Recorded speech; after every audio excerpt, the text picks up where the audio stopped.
Página de abertura.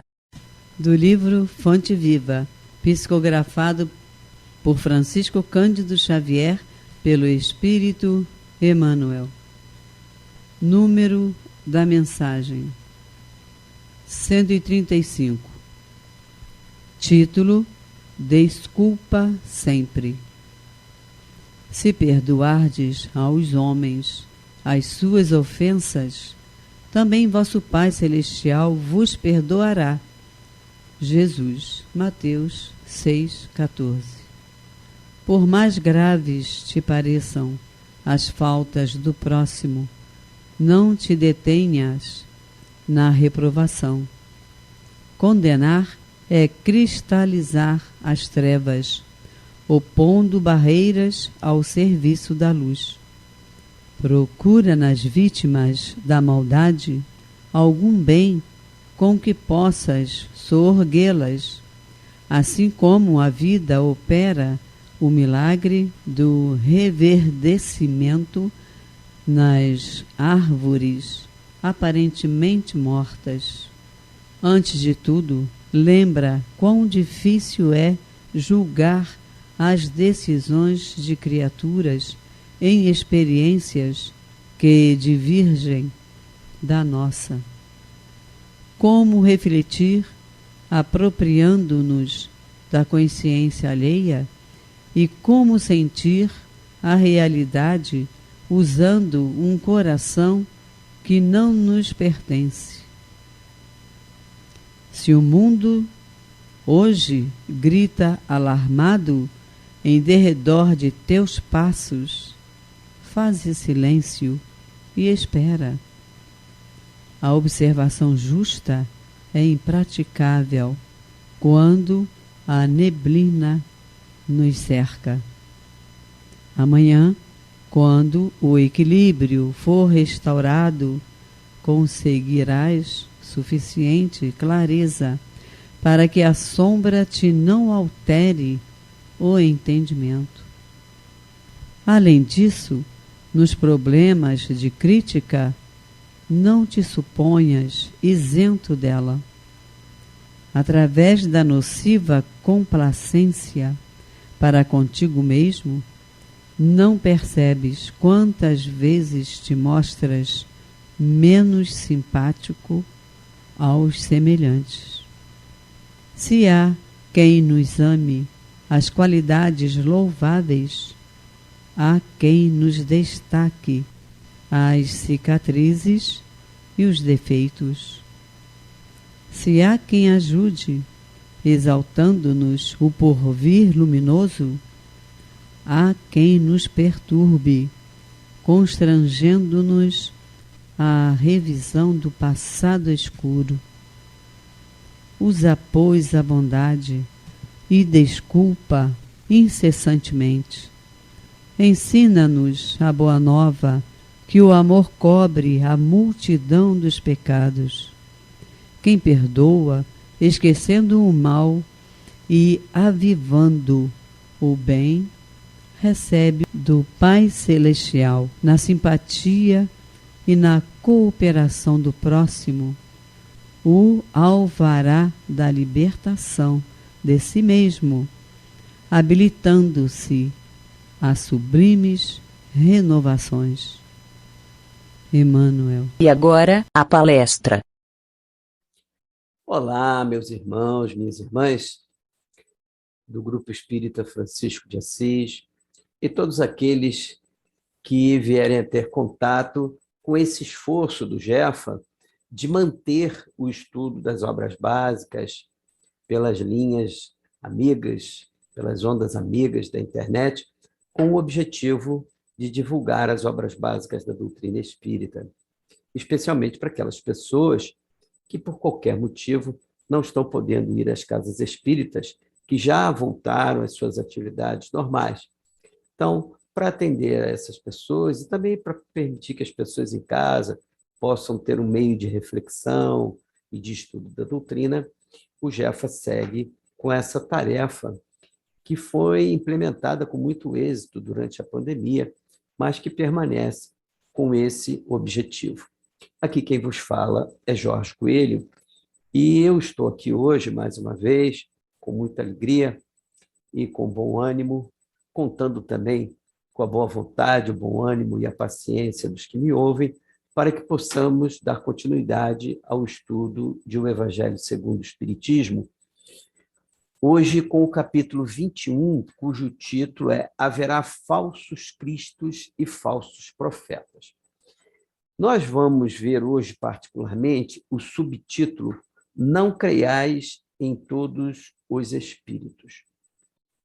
E para esse subtítulo, Kardec separou um trecho do Evangelho de João, na primeira epístola de João, capítulo 4, versículo 1, em que o evangelista nos adverte para uma questão bastante importante e para a qual a doutrina espírita pode, sem dúvida, trazer uma grande contribuição. As revelações que a doutrina espírita nos traz, da interação do mundo material com o mundo espiritual, da interferência incessante, contínua e permanente do mundo dos espíritos, do mundo espiritual, dos espíritos desencarnados, daquelas almas dos homens que habitaram o mundo material, que habitaram a Terra e que, ao desencarnarem, retornam ao mundo espiritual, a interação incessante, contínua, ininterrupta, que esses espíritos podem manter e mantêm com o mundo material, interferindo nos nossos atos, nas nossas ações, interferindo nos nossos pensamentos, como nos diz lá na célebre pergunta do Livro dos Espíritos, quando Kardec pergunta aos espíritos se os espíritos interferem nas nossas vidas, nos nossos atos, e os espíritos codificadores respondem que de tal forma eles interferem que, de ordinário, são eles, ou seja, são os espíritos desencarnados que nos dirigem, de forma sutil, às vezes de forma nem tão sutil, mas interagindo com os nossos pensamentos, eles nos direcionam de uma forma ou de outra. Evidentemente que tudo isso submetido ao nosso livre-arbítrio e às nossas disposições interiores. Então, o evangelista nos faz um alerta importante para que nós fiquemos atentos, para que nós usemos a nossa inteligência, a nossa sensibilidade, o nosso critério, a nossa capacidade analítica para perceber quais são as influências que nós estamos recebendo, né? Que esses pseudos profetas, tanto encarnados quanto desencarnados, estão tentando nos passar e estão tentando nos influenciar. Para onde eles estão tentando nos dirigir? É isso que João Evangelista pretende com a sua advertência, e é isso que nós vamos ver também nos comentários do codificador, porque esse assunto é um assunto bastante atual, bastante pertinente, e se nós observarmos aqui nas entrelinhas do próprio evangelista João, quanto nos comentários de Kardec a respeito do tema, como isso é contemporâneo, né? Como a gente pode observar esses falsos cristos, esses falsos profetas que estão entre nós, não só entre os desencarnados, como também aos encarnados que estão aqui próximos de nós, né? Que estão aqui convivendo, que estão aqui ombreando conosco no dia a dia. Então, João Evangelista adverte da seguinte maneira, diz ele assim: meus bem-amados, não creais em qualquer espírito, experimentai se os espíritos são de Deus, porquanto muitos falsos profetas se têm levantado no mundo. Então, quando João fala aqui a respeito dessa questão, não creais em todos os espíritos, observemos bem, João está falando dos espíritos encarnados. João não está nem cogitando do mundo espiritual, dos espíritos desencarnados que podem influenciar o mundo físico, que podem influenciar os encarnados. Ele está falando exatamente dos encarnados, daqueles que estão aqui conosco, vivinhos da Silva, no corpo físico, como nós, porquanto ele diz assim, isso é perceptível na última frase do João, quando ele diz assim, porquanto muitos falsos profetas se têm levantado no mundo. Então, esses falsos profetas, eles estão no mundo físico, eles estão encarnados. Mas a doutrina espírita, com a perspicácia dos espíritos superiores, com a perspicácia do codificador, em questionar essa equipe espiritual que veio trazendo essa revelação que revolucionou o mundo filosófico e, por que não dizer, o mundo religioso daquela época e continua influenciando ainda hoje, com essa perspicácia, a doutrina espírita ampliou, desdobrou e ampliou esse entendimento desses falsos cristos, desses falsos profetas. Ampliou não só em relação aos encarnados que estão aqui conosco, os falsos cristos e falsos profetas que se levantam no mundo, no dizer do evangelista, mas também nos revelando a influência espiritual dos falsos cristos e dos falsos profetas, ou seja, desses espíritos inferiores que estão no mundo espiritual e que ainda tentam, de alguma forma, impor ao mundo físico, impor aos encarnados, os seus sistemas extraordinários, os seus sistemas irracionais, ilógicos, e as suas ideias pervertidas, e as suas ideias de divisão e de dissensão entre os homens, ainda tentam influenciar o mundo material desta forma, desta maneira. Diz o codificador que, muito diferentemente do que as pessoas pensam, que os fenômenos espíritas abonam os falsos cristos e os falsos profetas, isso é um equívoco. Ou é um equívoco por ignorância, por desconhecimento, quem fala isso, por desconhecimento da doutrina espírita, ou então é um equívoco que não é um equívoco, é um pensamento muito bem elaborado, né, com a ideia, o desejo, efetivamente, de combater a doutrina espírita, quando, na realidade, quando a doutrina espírita revela a interação do mundo espiritual com o mundo material, a doutrina espírita está, sim, ensinando, e de forma assim, efetiva, evidente, prática, está ajudando o mundo físico, o mundo material, os seres encarnados, os espíritos encarnados, a se precaverem das más influências, tanto dos espíritos encarnados, enfim, dos falsos cristos, falsos profetas e os falsos mitos que se levantam no mundo, quanto aqueles que estão no mundo espiritual, ao nos revelar essa interação e essa possibilidade de influência do mundo espiritual com o mundo físico. E diz o codificador uma coisa interessante, importante, e que a gente não pode esquecer, que a gente tem que sempre levar em conta. Adverte o codificador o seguinte, preste atenção como isso é importante nós considerarmos e termos em mente. Não peçais ao Espiritismo prodígios, nem milagres, porquanto ele formalmente declara que os não opera. Os centros espíritas, o Espiritismo não é uma tenda de milagres.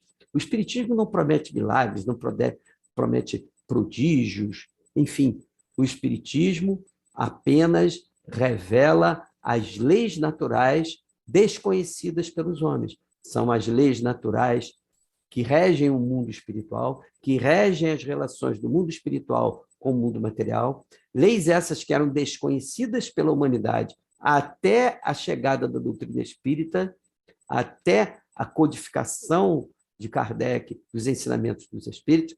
Então, a doutrina espírita apenas revela que esses fenômenos que eram tidos como prodígios, esses fenômenos mitificados, esses fenômenos que eram extraordinários, mágicos, não são mais do que leis naturais que nós não conhecíamos e que passamos a conhecer através da revelação dos espíritos superiores. E, com isso, a gente tem condições de analisar o que a gente observa, o que a gente vê, e, principalmente, essa é a chave primordial para que a gente possa identificar os verdadeiros profetas, ou melhor dizendo, a gente possa identificar os bons espíritos, os espíritos bem-intencionados, aqueles que efetivamente desejam, querem e promovem o bem, daqueles que tentam enganar, dissuadir, dividir, criar polêmicas, criar divisão e conduzir a humanidade para o caminho da dissensão, para o caminho da violência,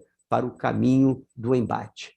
É observar, não o que falam, mas o que fazem.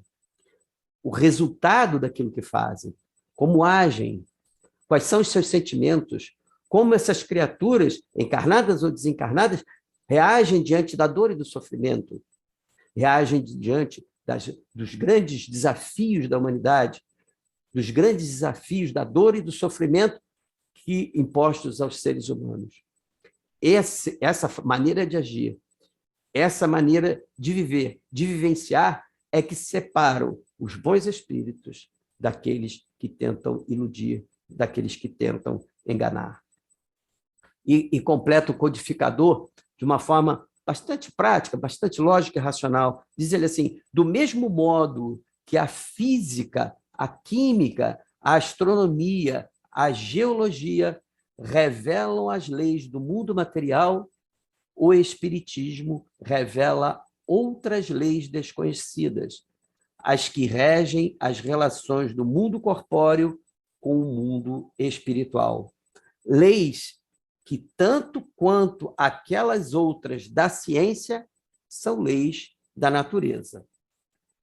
E mais adiante, adverte o codificador: o espiritismo destrói o que ainda restava do domínio do maravilhoso.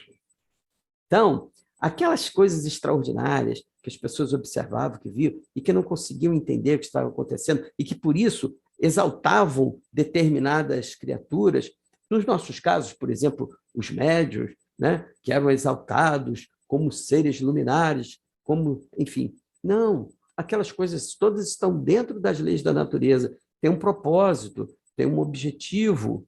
Esse objetivo, ele pode ser bem conduzido. Esse objetivo pode gerar bons frutos. A mediunidade é uma ferramenta extraordinária, poderosa, para a caridade, para que se possa instituir o bem, o amor, para que se possa trazer para a humanidade a compreensão de determinados acontecimentos, de determinadas situações.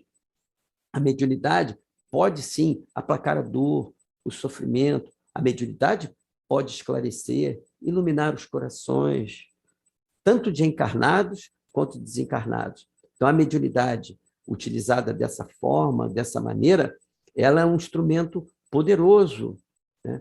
Mas o médium é um ser humano, como qualquer um outro, que apenas pelas leis da natureza tem as condições necessárias a ser um intermediário do mundo espiritual com o mundo material, né?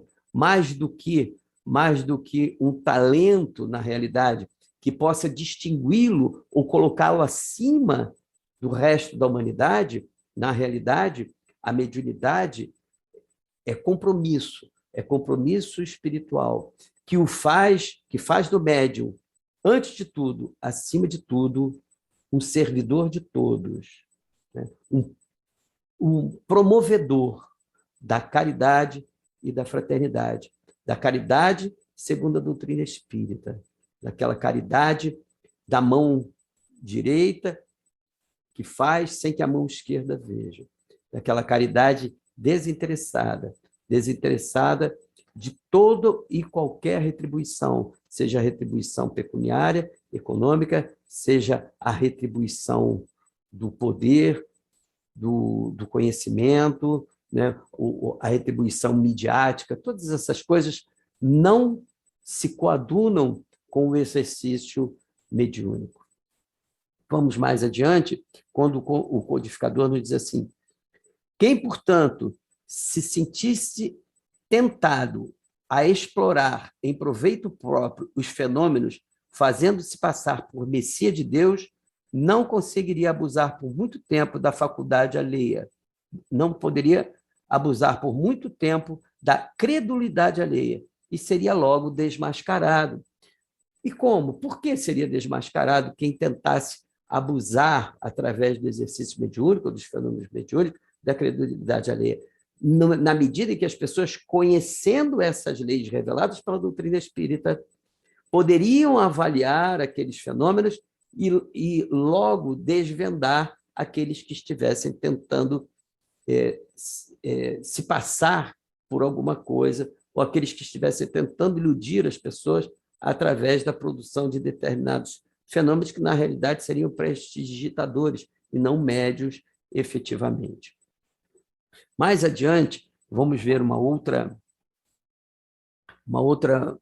afirmativa do codificador, quando ele fala dessa questão do profeta, do missionário, né, daquele que se diz um missionário, que se diz um profeta, né, e que se coloca na condição de líder para ser seguido pelas pessoas, né? E nós temos muito isso no mundo físico, no mundo material. Temos no mundo espiritual, e temos no mundo físico, no mundo material. Criaturas que se colocam em determinada posição, seja na posição de líderes religiosos, ou seja na posição de líderes de outras vertentes dos poderes do mundo, e que se colocam nessa posição como líderes e que pretendem ser seguidos pelas pessoas. Vejamos o que o codificador fala sobre esses supostos missionários, ou aqueles que pretendam se colocar na condição dos missionários, ou até para que identifiquemos aqueles que realmente, efetivamente, devem ser seguidos, ou podem estar investidos de alguma missão nesse sentido. Diz assim o codificador: aliás, como já se tem dito, tais fenômenos, por si sós, nada provam. Ou seja, os fenômenos que são produzidos até dentro das leis da natureza não provam nada. Os fenômenos, por si só, não provam a elevação de ninguém, muito menos dos médios. Não é porque um médio tem uma faculdade, de certa forma, ostensiva, ou que demonstra determinado poder, não significa dizer que aquele médio, porque tem aquela faculdade ostensiva e porque demonstra determinado poder na realização daqueles fenômenos, na interação do mundo material com o mundo espiritual, não significa dizer que ele seja um missionário ou que ele seja um espírito elevado. Porque a própria doutrina nos fala que muitas vezes médiuns pouco elevados sob o ponto de vista moral e espiritual, médiuns ainda muito imperfeitos, homens ainda muito imperfeitos, que pela boca desses homens muitos bons ensinamentos podem vir. Só que esses ensinamentos não vêm desses homens. Esses ensinamentos vêm do mundo espiritual, que muitas vezes tem que se valer de um instrumento imperfeito. E qual é o instrumento imperfeito? É o médium encarnado, que ainda é imperfeito espiritualmente, mas que tem as condições orgânicas, físicas e perispirituais que proporcionam essa possibilidade do contato do mundo espiritual com o mundo material. E os espíritos, às vezes, muitas vezes, os espíritos elevados se valem desses médios ainda imperfeitos para passarem instruções, para passarem informações para a humanidade. Então, a potência, vamos dizer assim, se me permitem, entre aspas, a potência do fenômeno não garante a elevação espiritual daquele que é o seu veículo, que é o veículo do fenômeno, que é o médium. Então, diz assim, a missão se prova por efeitos morais, o que não é dado a qualquer um produzir. Então, um mito, um missionário, um profeta, ele se distingue, ele pode ser identificado pelos efeitos morais que ele produz, pelos efeitos positivos, pelos efeitos benéficos, pelo exemplo, pela ação benéfica que ele produz.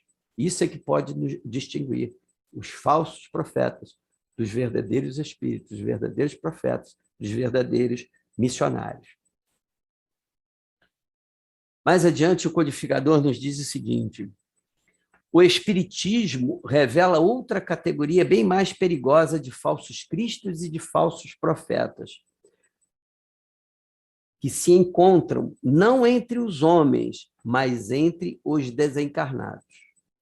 A dos espíritos enganadores, hipócritas, orgulhosos e pseudo-sábios, que passaram da terra para a erraticidade e tomam nomes venerados para, sob a máscara de que se cobrem, facilitarem a aceitação das mais singulares e absurdas ideias. Antes que se conhecessem as relações mediúnicas, eles atuavam de maneira menos ostensiva pela inspiração, pela mediunidade inconsciente, audiente ou falante. O que os espíritos estão, o que Kardec está nos dizendo aqui? Olha que coisa importante, interessante, e que deve ser analisada com muito critério por nós, e ela deve, sem dúvida nenhuma, se submeter a um processo de contextualização com os dias que nós hoje estamos vivendo. Kardec está nos falando dessa interação do mundo espiritual com o mundo material e desses espíritos enganadores, hipócritas, orgulhosos, pseudo-sábios, e a gente pode aqui acrescentar esses espíritos violentos, vingativos, preconceituosos, que retornaram à pátria espiritual. Ou vocês acham que uma criatura encarnada, que era violenta, preconceituosa, viciosa, que gostava de enganar as pessoas, que era hipócrita, que era orgulhosa, essa criatura, ela desencarna e vai virar santa, vai virar espírito puro, vai virar uma pessoa maravilhosa, extraordinária? Não, porque esses defeitos, esse desejo de enganar as pessoas, a hipocrisia, o preconceito, a violência, o orgulho, a vaidade, essas coisas pertencem à alma. Elas são imperfeições da alma. Elas são atributos negativos da alma encarnada. Elas não são do corpo. O corpo se destrói, mas esses atributos negativos da alma permanecem com a alma, sobrevivem com a alma. E esses espíritos passam para o mundo espiritual desejosos de continuarem a tarefa que implementavam no mundo material, porque é isso que eles sabem fazer. Eles não sabem fazer outra coisa. Então, eles continuam no mundo espiritual influenciando os encarnados. E Kardec fala isso de forma muito claramente, quando diz assim, antes que se conhecessem as relações mediúnicas, ou seja, antes que nós estivéssemos despertados para essas relações do mundo espiritual com o mundo material, e nós temos muita gente hoje ainda no planeta que ainda não despertou para essa realidade, porque não conhece a doutrina espírita, não estuda a doutrina espírita, porque para despertar para essa realidade, de forma lógica, de forma racional, coerente, em que a gente possa aproveitar essa informação para o nosso benefício e o benefício das pessoas que estão à nossa volta, para o benefício de uma caminhada mais tranquila, mais serena, mais equilibrada no nosso processo reencarnatório atual, para que a gente possa se valer dessas informações, a gente tem que estudar, a gente tem que conhecer a doutrina espírita, né? E nós hoje, por exemplo, nós somos hoje no Brasil perto de 6 milhões de espíritas. O que é isso? Diante de 210 milhões de almas encarnadas no Brasil, somos 6 milhões. Somos a minoria da minoria. Então, a maioria não conhece essas informações aqui com vistas a se precaverem dessas situações que acontecem. Quais são as situações que acontecem? Está aqui, ó. Antes que se conhecessem as relações mediúnicas, eles, ou seja, esses espíritos hipócritas, orgulhosos, pseudo-sábios, violentos, preconceituosos, vingativos, que estão no mundo espiritual, que habitam o mundo espiritual, que estão aqui próximos de nós, estão no hálito da Terra, esses espíritos atuavam de maneira menos ostensiva, pela inspiração, pela mediunidade inconsciente, audiente ou falante. Ou seja, eles atuam de forma sutil, atuavam e continuam atuando de forma sutil. Porque aí, meus irmãos, a gente precisa pensar esse trecho de Kardec nos faz pensar numa coisa extraordinária, numa coisa muito interessante, uma coisa perigosa que nós temos que estar atentos. E quando há o conluio do encarnado, que é violento, agressivo, que é hipócrita, que é vingativo, que é preconceituoso. Quando há o conluio de um encarnado que é assim, com o desencarnado que também é assim, e olha, existe uma lei natural que diz que semelhante atrai semelhante. Então, os encarnados que estão aqui no mundo, como disse João Evangelista, que se levantam no mundo, que estão encarnados, esses hipócritas, preconceituosos, orgulhosos, vaidosos, violentos, né? Essas criaturas que têm o desejo do poder, essas criaturas que se colocam como líderes para conduzir as outras pessoas, ou por ideologias estapafúrdias, ideologias sanguinárias, ideologias anti-humanas, ou por interesses pecuniários, ou por interesses particulares, quando há o conluio dessas criaturas com esses espíritos desencarnados que pensam da mesma forma, que agem da mesma forma e que são atraídos por eles, imagina o quadro que a gente pode ter. Imaginem. E nós, espíritas, sabemos disso. Nós, espíritas, não podemos ser iludidos por esses discursos desassociados, especialmente desassociados do verdadeiro Messias, do verdadeiro mestre, daquele que os espíritos codificadores e que Kardec nos ofereceram como modelo. O modelo para nós espíritas é Jesus. É Jesus de Nazaré. Então, nós que sabemos disso, nós que conhecemos sem os véus, né? Nós que conhecemos de forma clara, objetiva, límpida, os ensinamentos de Jesus, através da doutrina espírita, através dos princípios básicos da doutrina espírita, e nós que conhecemos a doutrina espírita, essa interação do mundo espiritual com o mundo material, nós não podemos deixar nos iludir. Nós temos o dever de combater esse tipo de ideia. Nós temos o dever de combater toda ideia, todo discurso, todo pensamento que contrarie os princípios básicos da doutrina. E um dos princípios básicos da doutrina espírita, o nosso estandarte, a nossa bandeira é fora da caridade não há salvação.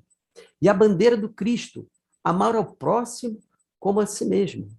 O que fugir a isso, o que se contrapor a isso, o que ferir esses dois princípios, nós, espíritas, temos o dever, temos a obrigação de nos contrapor e de mostrar que isto não está de acordo com as leis divinas, não está de acordo com as leis naturais e, portanto, não deve ser seguido.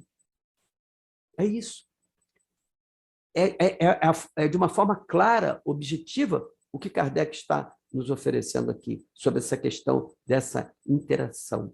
E essa interação, volto a insistir, essa interação é muito perigosa. Mais uma vez aqui, só para a gente encerrar, o trechinho final de Kardec, quando diz assim, o Espiritismo nos faculta os meios de experimentá-los, ou seja, o Espiritismo nos dá os meios de nós experimentarmos esses falsos profetas, esses falsos cristos, esses falsos mitos que se colocam nas diversas vertentes da interação humana, do conhecimento humano, né? Nas instâncias de poder, seja no poder religioso, seja nos meios religiosos, seja nos outros meios que perpassam as atividades humanas, o Espiritismo, nos dá os meios de nós experimentarmos essas criaturas experimentar no sentido de averiguar o que eles estão dizendo.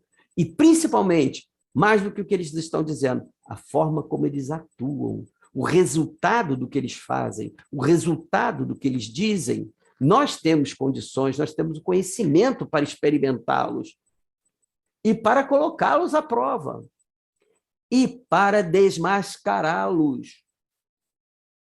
Nós podemos experimentá-los, colocá-los à prova e nós podemos desmascará-los.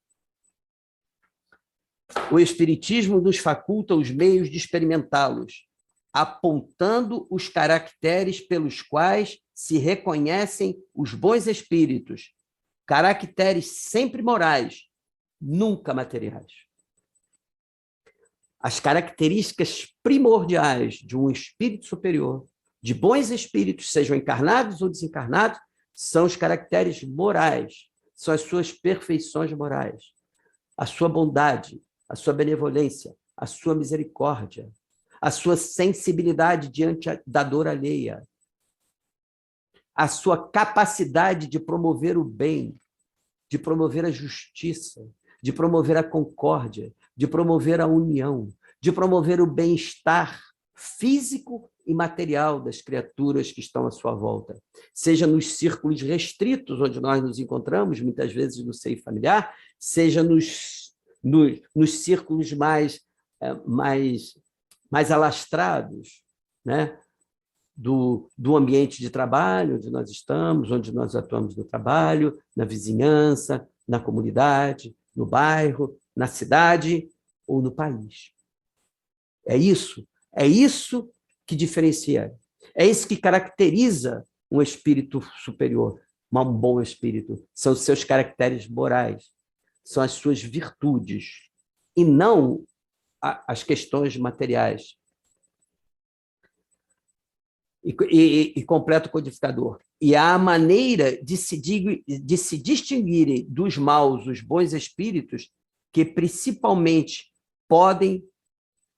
É a maneira de se distinguirem dos maus os bons espíritos, que principalmente podem aplicar-se estas palavras de Jesus. Que é simples, é lógico, é racional, é cristalino como a água. Quando Jesus diz assim, pelo fruto é que se reconhece a qualidade da árvore. Uma árvore boa não pode produzir maus frutos. E uma árvore má não os pode produzir bons. Julgam-se os espíritos pela qualidade de suas obras, como uma árvore pela qualidade dos seus frutos. Quem disse isso foi Jesus, modelo para o qual nós pretendemos e temos que nos dirigir.